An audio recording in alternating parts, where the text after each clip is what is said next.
Greetings and salutations. This is Gaby of the Board Game Snobs, chief editor in charge. I don't know. Producer, all the above. No new episode this week. We have several ready? Not ready. If they were ready, they'd be on here. We have several recorded. We're still piecing some together. I was gone on vacation for a week. Jerry was unable to get episode 398 ready because he lives a busy life as well. So a classic throwback here for you. Now this one is a real classic in Board Game Snobs lore. This is when I record after the death of my mother. There are several things in this episode that are referenced many times throughout the years of our podcast thereafter. And it's a pivotal moment in my life. It was a pivotal moment in me and Jerry's friendship.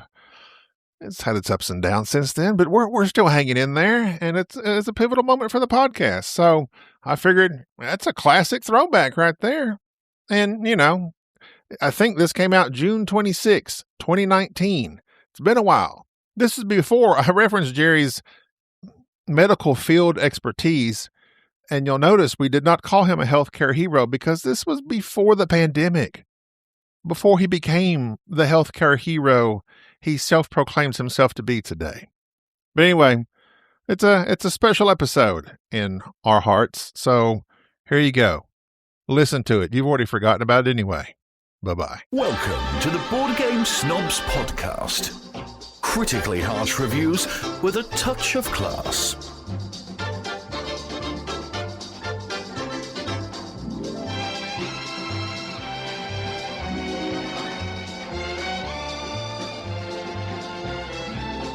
And go.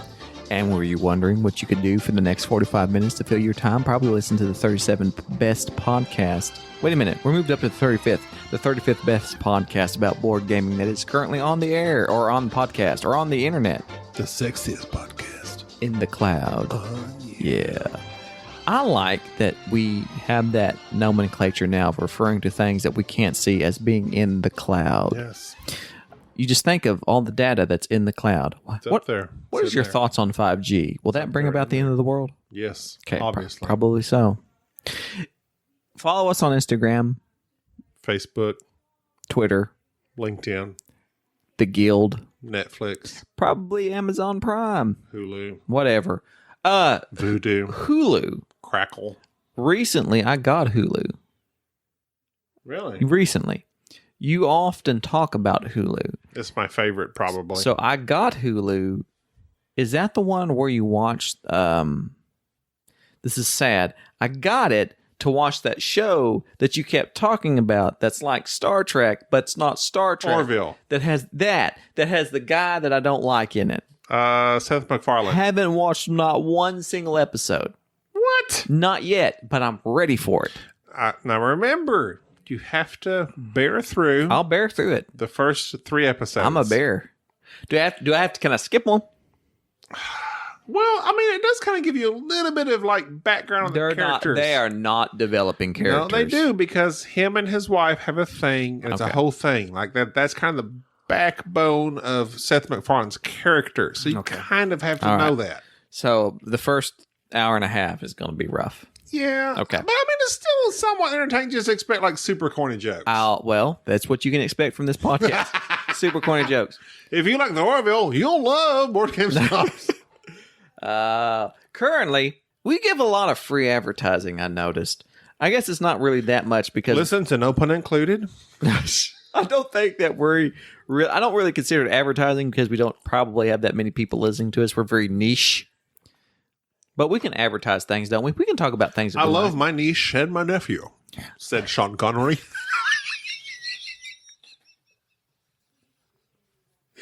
Oh, that was good.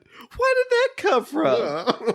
That was very good. Like I'm often surprised by the quality of your puns. Just get me every once in a while. For the most part, 90% of the time they irritate me to an unbearable level. But every once in a while, you'll knock it out of the park. That was good. I suffer All right, through. show's over. I suffer through a lot of your bad jokes to get to the good one. 9 out of 10 aren't that great. Oh, deesh. I've got to figure out how to repeat that somehow. I don't know how to repeat that. I don't know if you can. I can't do a Sean Connery voice. It's literally one of the easiest ones. You just make every S an SH. Shh. Is that how you do? Oh, Yes. not everything here reacts well to bullets. Orion, not everything reacts well to bullets. That is. You're right. Every S is an SH. I am the last one. I wonder if he has like a missing tooth there or something. Yes. Yes. Yes. We're like, oh, that's such a cool accent. I'm missing a tooth. We're like, oh, that's not as cool. Ah, Sir Sean. Did you know Sir Sean Connery? there's a Starbucks cup in every shot in the movie Fight Club? Every shot. And they were giving Game of Thrones a hard time about the one. There's a star. Well, Fight Club, you got one in every shot. Fight Club, which we're not supposed to talk about. You're breaking the rules. You're breaking the rules. You're breaking the rules.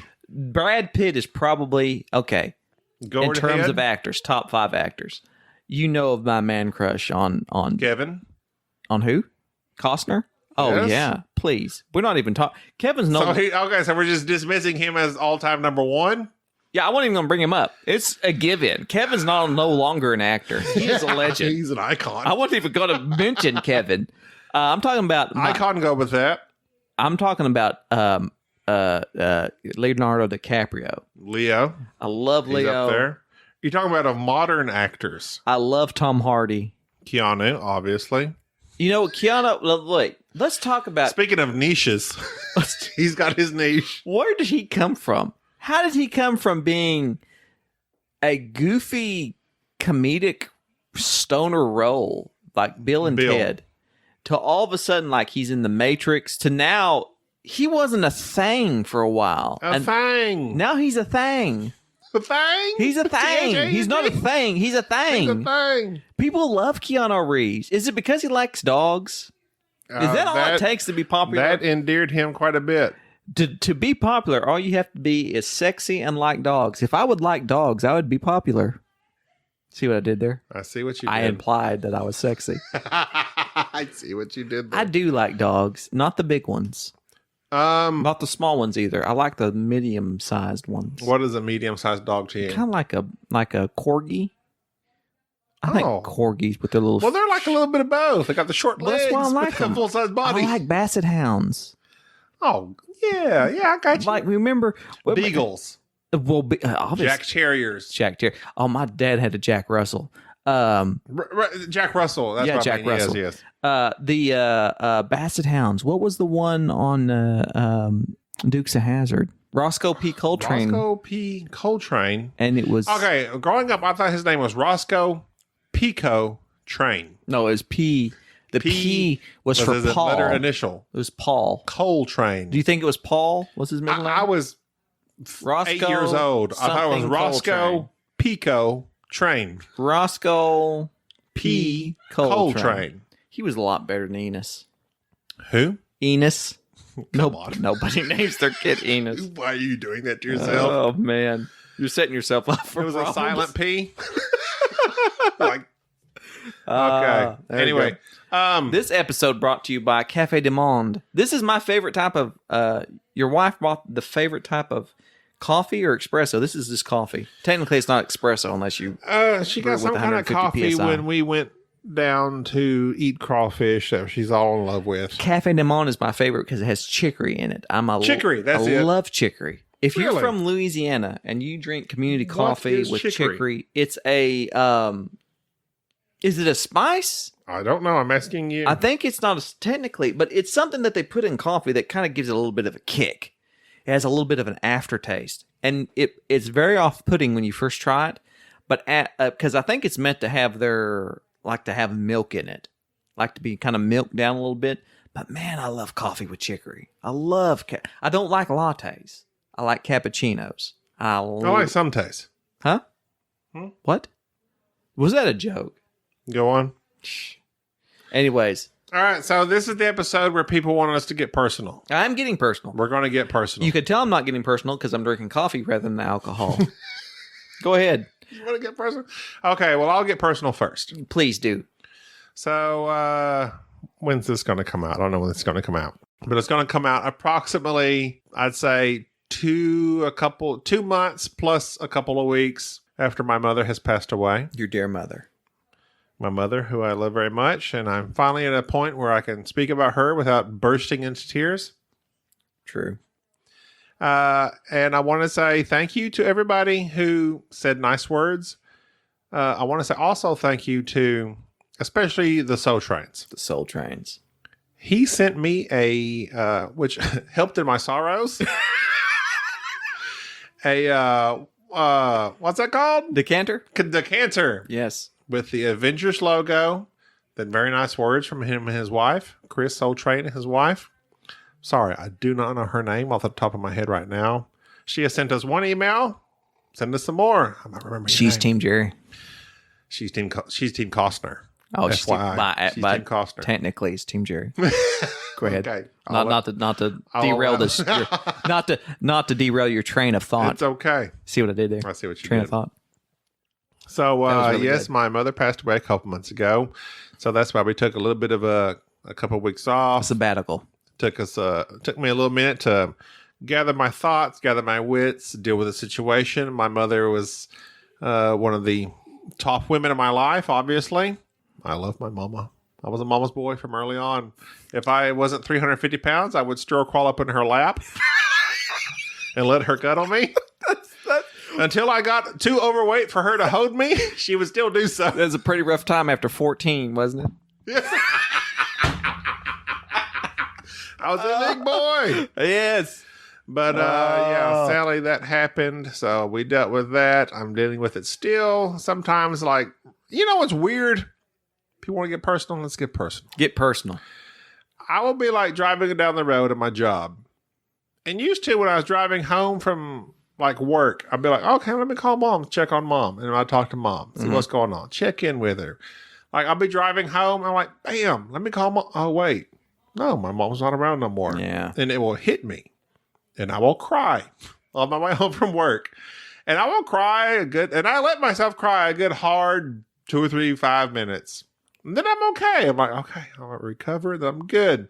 And then random moments, I'm like, oh, wait, my mom's not around no more. And it hits me and I cry. Then I cry, then I'm okay, and I move on. But yeah, it really does suck to lose your mama who you love very much. But I'm okay now. Things are going well. People have come to my comfort on a very good basis. I don't know what those words mean. Comfort. Right now. Comfort. Come to my comfort. People have comforted me. Jerry was very nice to me in this time period. Very nice. I'm a very nice man.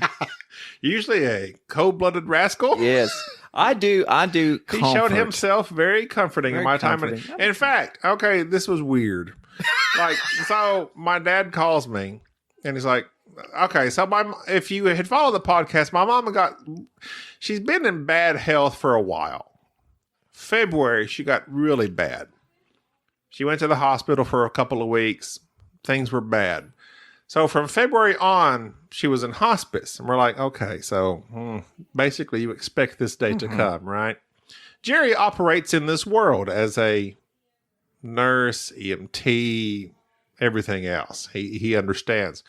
So I would call Jerry, tell him what's going on. He'd tell me what to do, how to perhaps comfort her, how to make her more comfortable, etc. Good friend. Well, the day comes, my dad calls me and says, I think this is it. That was a tough day. That was a rough day. I go down, watch my mother literally take her last couple of breaths, and that was rough. Some people I've heard this my whole life. And in fact, my mom, when my grandma died, she's like, people like closure. That's why they like open caskets. Yeah, I've heard that. I've heard that. Going through my experience, I am anti any of that. I literally watched my mother take her last breaths. It was not a pretty sight for me. No. I do not ever want to it's burned into my brain. I wish I had never seen it, but I was there for her. I saw that. I dealt with that. My father saw there. My brother showed up like 10 minutes too late. And that was rough too. It was a rough time. Yeah. I'll maybe start crying right now. It hits me. And I do get emotional talking about it because it is still fairly fresh. I mean, it just happened April 26th, a couple months ago. But that happened. But I'm better now. Things are better now. My dad is doing okay. He is surprisingly well. Yeah. They were married this would have been their 50th year. Which I like, just to derail this from a moment. I didn't really know the history between your dad and your mom that well. But then going to the memorial and seeing the pictures and everything about it, your dad wooed your mother through his singing.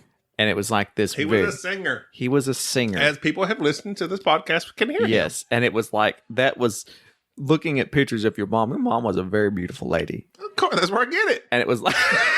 And it was like it was like weird. I remember being at the funeral and saying, "Man, your mom back in the day." I was like, "She was something." I said, and then your dad. I was like, "I wonder." Like, and then seeing pictures of your dad, I was like, "Oh, I see now." That was basically all that he had. It was like, "I've got to sing to this woman until she loves me." Oh yeah, and he was. And what he will readily admit, and this cracks me up to this day, is he would like quote poems to her, pretending they were his, but they were not. They were lyrics from songs. Yes, and I love that the fact he was gaming it up. Then he was all about it. So yeah, he's a singer. If you listen to this podcast, I put a couple songs on there, and he's got. And growing up, it's like, oh God, Dad, not this song again. You're unappreciative as a child growing up.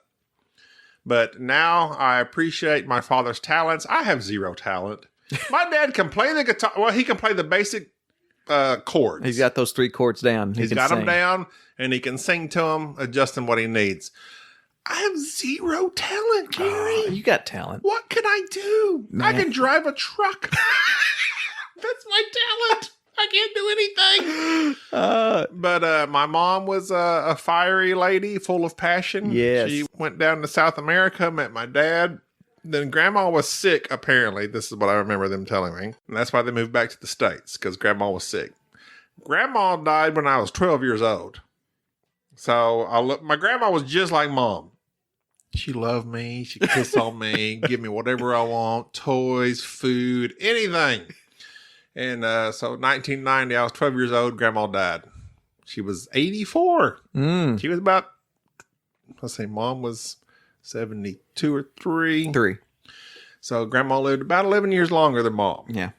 But so Mom was in her 40s sometime when Grandma died. So it was about kind of similar.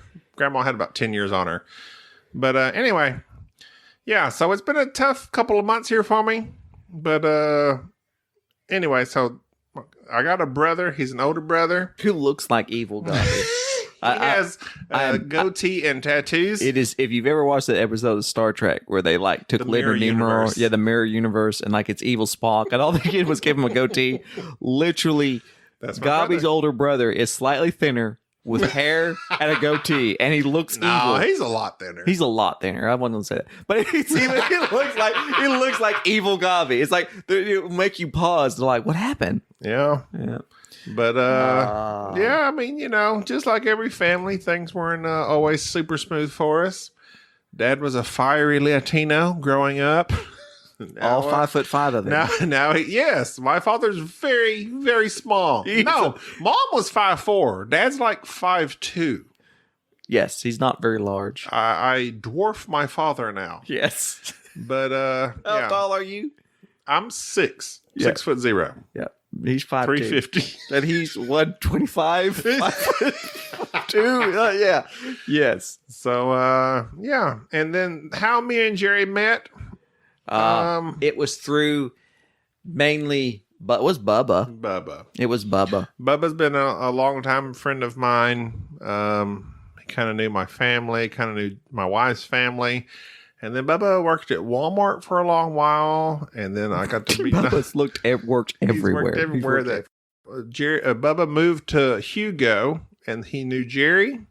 Then he's like, hey, I know a guy that plays board games. And it was Jerry. He's like, I'm going to hook the two of y'all up. Not in the modern terminology, but in The modern old friend Not for terminology. you old kids, yeah. That's it. Yes. To backtrack a little bit. And then Jerry brought Enrique into my Well, I had to life. drag Enrique around. First off, two things. One, people have constantly requested. This is the most requested thing we've had so far, is that people for some reason wanted to know our biography, like wanted to know more about us. This is why we're doing this portion of the podcast. It's not that interesting. We should probably timestamp this for when we get out of it. The second thing is about your dad. What was that quote that it was from Dead Poet Society that Robin Williams said? And I thought of that when you was talking about your dad and singing to your mom that words were words were invented to woo women. Oh, Like yeah. that basically, that was the mindset of your dad, was just to sing until he got made her fall in love with him. Yeah. And Bubba was the one that kind of introduced us. And Bubba's an interesting guy, and Bubba's like, I know this guy who plays board games. He plays the same crazy board games that you play. And Enrique came into the picture because of his dad. I think I've mentioned before, his dad often would gripe to me about how Enrique played video games all the time. I wish he would do something different. And I thought, hey, this is something. Let's get him together and, get him away from that, try something new. And then Enrique kind of caught into that. And so my history's not that interesting either. I think I've mentioned before in the past in terms of occupation, which I find this fascinating, that often when you ask somebody when you say, tell me about yourself, the first thing they say is what they do for work. Yeah. And that's kind of irritating to me just a little bit, because not necessarily what you do for work is... Is that what defines you? No, it's not what defines you. Like, I know people who have very boring jobs, but their Yes. hobbies are awesome. Yeah. It's like, I know somebody who's Oh, like... yeah. They want to know like some other hobbies, too. I literally know somebody, if you ask them what they do, well, tell me about yourself. They're like, well, I I'm work an accounts specialist. I work on ladders, but what's your hobbies? Oh, I've been all over the world. I travel constantly. Oh, yeah. And so that's what's interesting, is that people automatically just fall back on whatever it is. What are you asking? Yeah. And so, and unfortunately, I have been in the same profession for my entire... Yeah, but your job is fascinating. It's not that... Anybody... No, okay, well, I would say the triage part. The triage part might be... You have made some very difficult calls in your life. It's not that difficult. Anybody who... This is not to sound cold. I'm sorry. For you that know triage...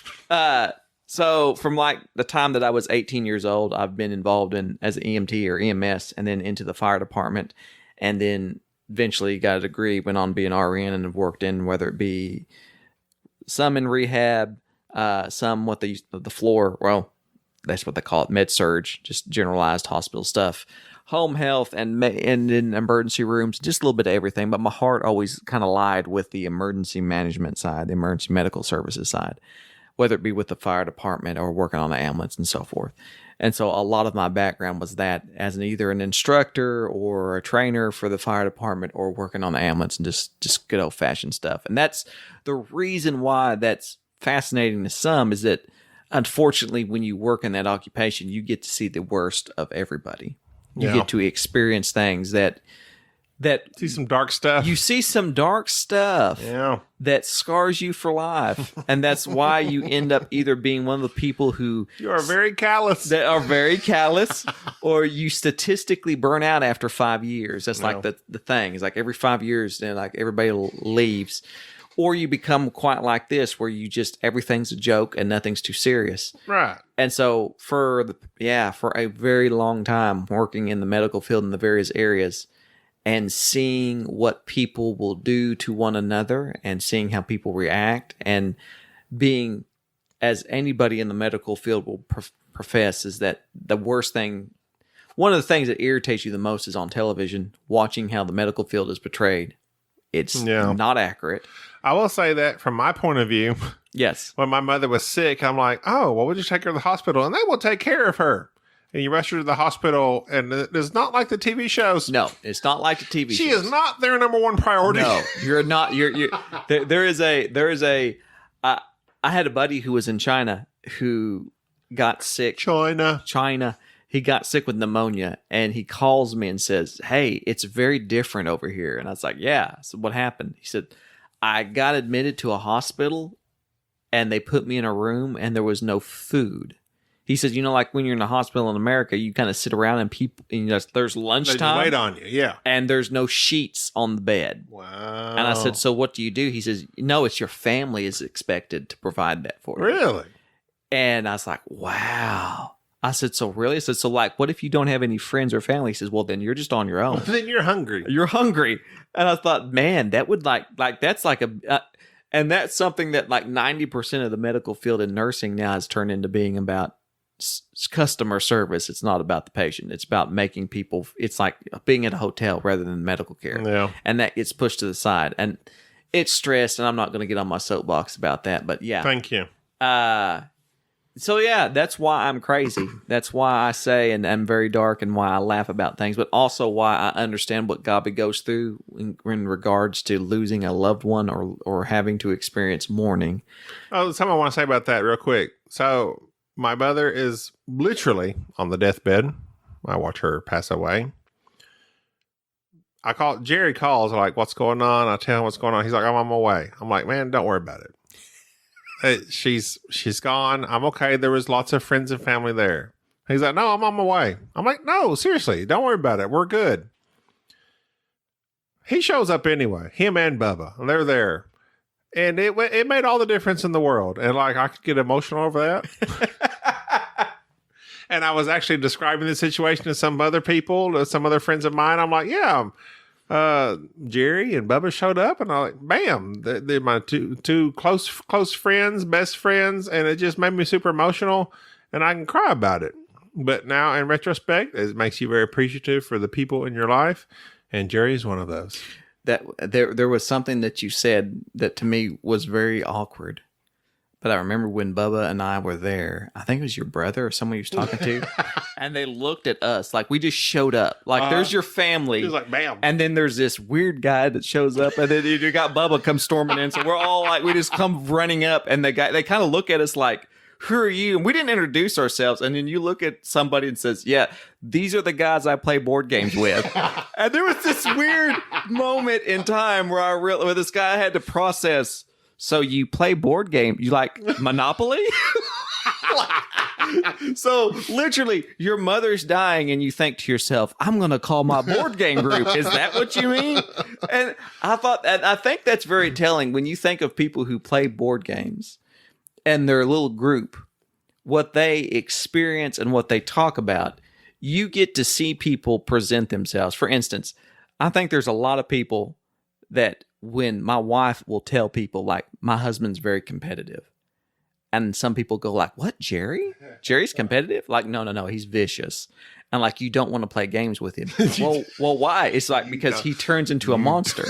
It's like he is a person that when you play a board game with him, he shuts off and he is going to put his utmost into a different side of Jerry. Whatever game we're playing. I don't care if it's Candyland. I don't care if it's TI4. I'm coming for you. It's my mindset. It is my training. I afford that from my father. You play to win. I play to win. That was what my dad always said. He's the good old drill sergeant. You do something, you play to win.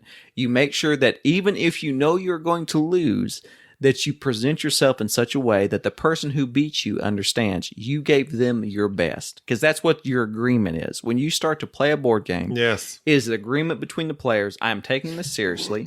I'm going to play the game with the objective in mind. And when you win, I want you to feel like you beat me. I won. And that's what I tell Jerry. Jerry will often be the learner of games.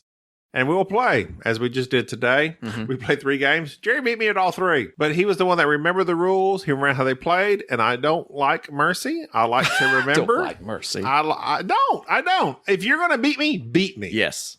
But I still come close, even though you know the rules a little better than me.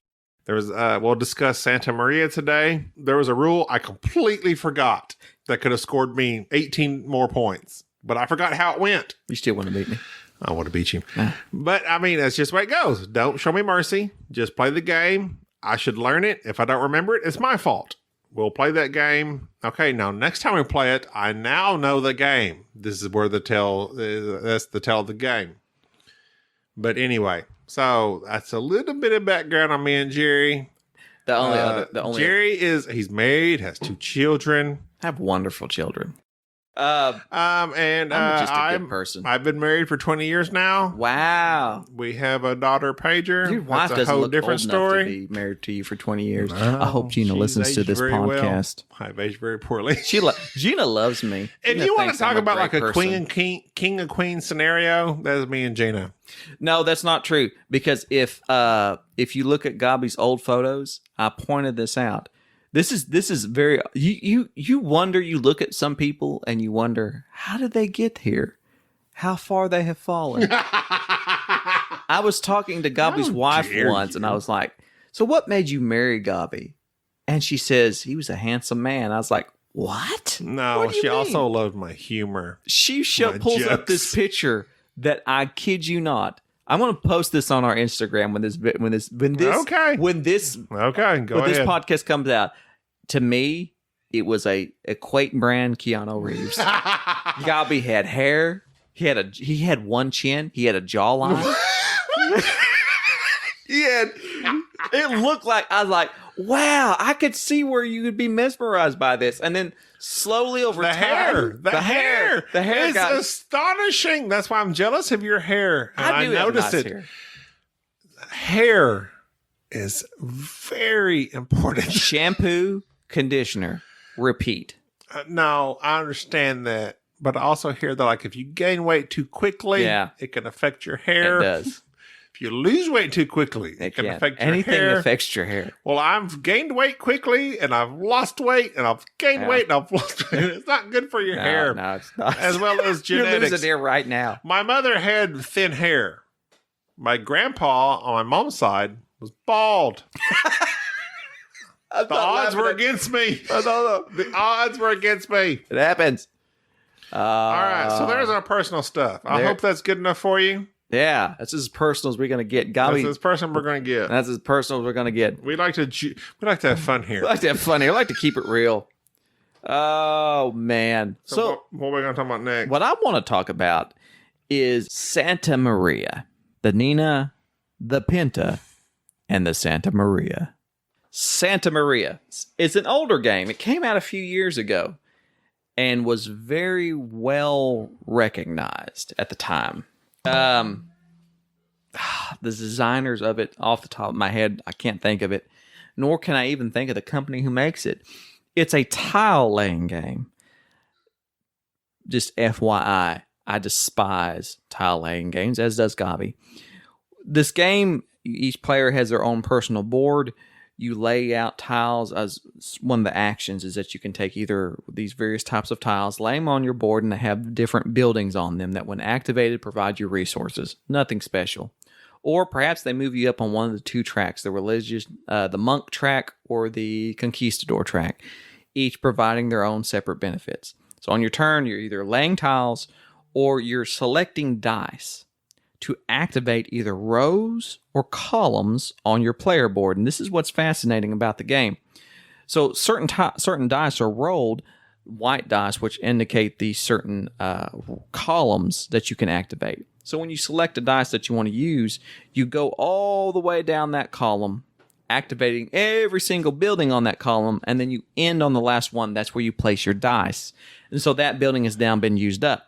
So perhaps you use a blue dice, and those activate the rows. And then you take that blue dice, you go down all the row, activate all the buildings, take all the resources and all the benefits, and then you place it on the last building. So it's like a puzzle. It's like patchwork, if you're familiar with it, the Uwe Rosenberg game. The tile laying aspect, to me, smacks of kind of like the Carpe Diem, is it, that we played at BGG, and a little bit of Carcassonne. But it's like a gamer's. I'm not saying Carcassonne's not a gamer's game. Carcassonne, Carpe diem. Carcassonne is. All right, I don't like Carcassonne. No. I don't like tile playing games. No. I like Santa Maria. Really? I like it enough that if I had to peg tile laying games and say which one's my favorite, this is very controversial in my mind because I don't think Santa Maria is not a game that I'm clamoring to play again. I'm not either. I think Gaby said it clearly. that when we ended up playing, he says, if you said, hey, let's play Santa Maria, I'd be like, okay. But I'm not ever going to think, man, I'm just dying to play it. Because we don't like this genre. We don't like tile laying games, nor this idea of there being a puzzle. Now, speaking of which, Carpe Diem, the Stefan Feld game that we griped about a few podcasts ago, Santa Maria is very similar in a lot of ways. You place tiles, you get benefits. You pick dice to utilize whichever roll, but in Carpe Diem, you just get those benefits as you kind of build your little village. To me, Santa Maria is way better than the Carpe Diem. I would never play Carpe Diem again. I would play Santa Maria again. I don't want to play Carcassonne, but I'd play Santa Maria again. Santa Maria, I would play again. I don't want to play it again. It's nothing that really got my goat, as they say. Your goat's not got? Who says that? I don't know. It's a 2017 game. It's got a expansion.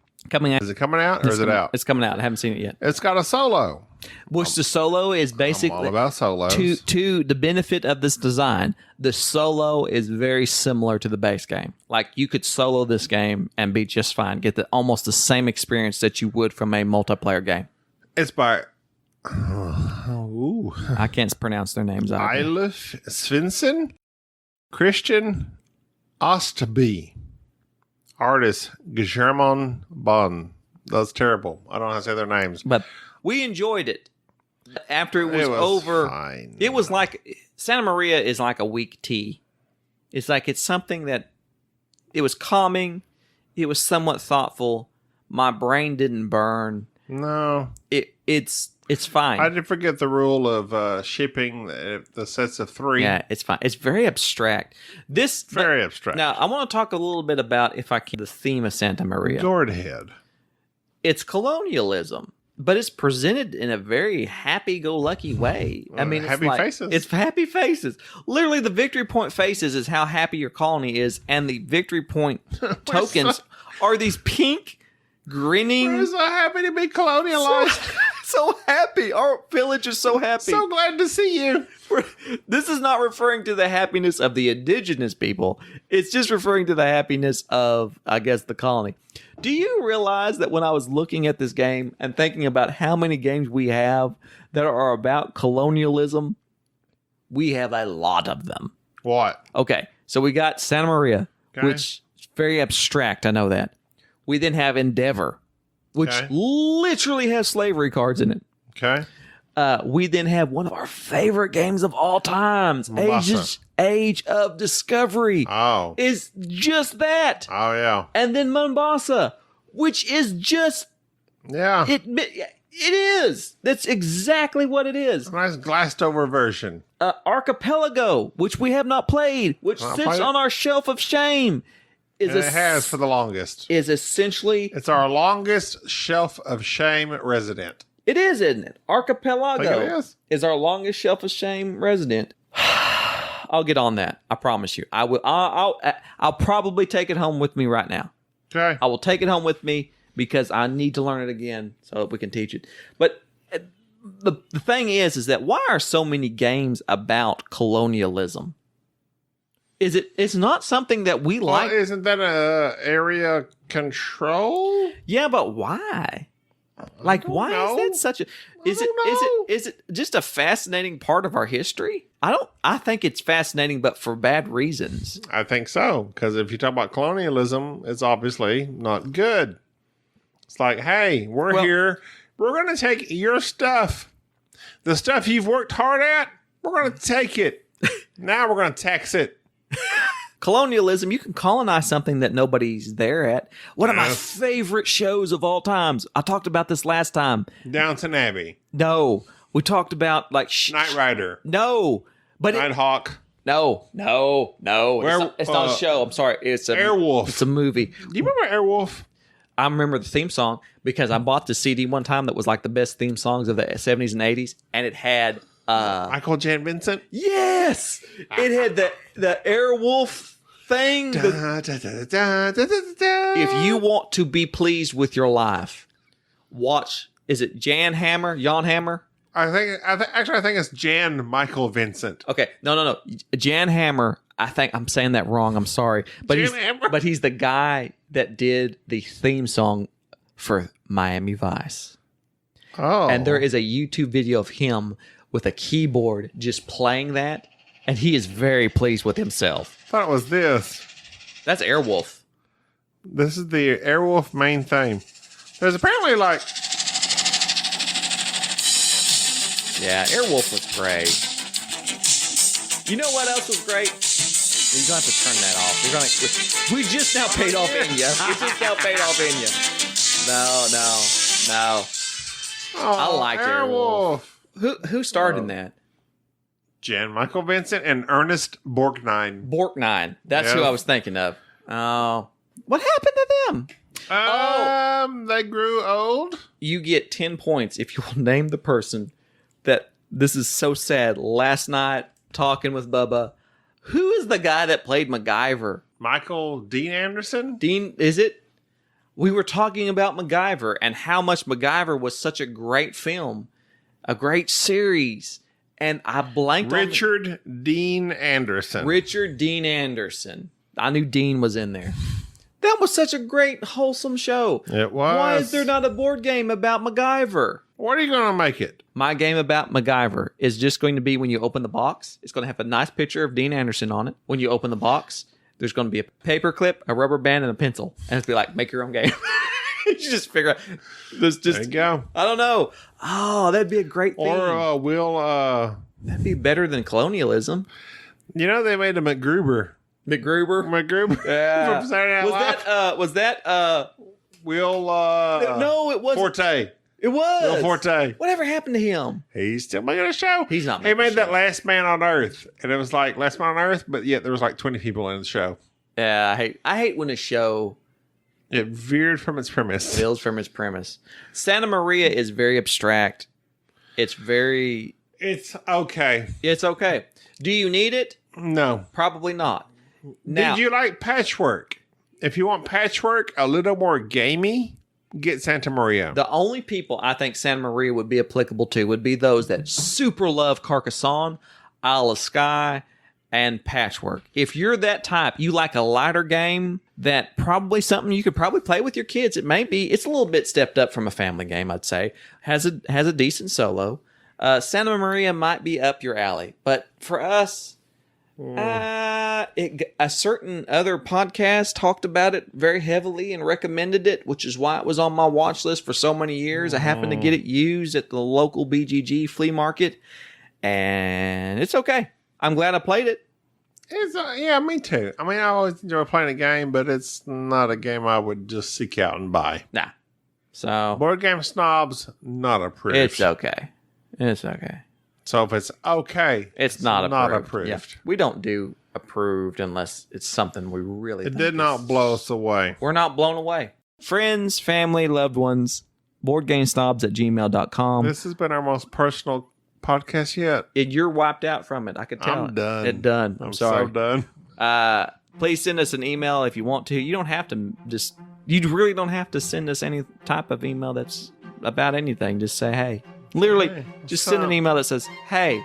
Hey, what's up? Yeah. And the more wise. Although I do like to hear it. Love you guys. Oh, I don't particularly care about that. I am fascinated when people tell me about the things that they like. Yeah. So we've told you about us. Maybe you should tell us about you. Tell we us a don't- little something. Tell us about yourself. a weird hobby or a fun fact or something that perhaps is near and dear to your heart. I love to dance. You do love to dance. I'm a dancer and and for a a karaoke large man, you dance wonderfully. You will are get light after on your it. feet. Oh, I can hammer You time were, on nobody's you were business. dancing at Enrique's party. You better hear me. What was that? What were you dancing? That was that A love slide, the love slide. Cleveland shuffle, any kind of shuffle you want to do. You I'm can out shuffle. there. You are a I shuffler. will shuffle out there. Like nobody's business. You do shuffle. I can't dance. No, we know. I don't want to crease my khakis. This is Jerry. We love you. Send us an email. Bye-bye. Bye-bye.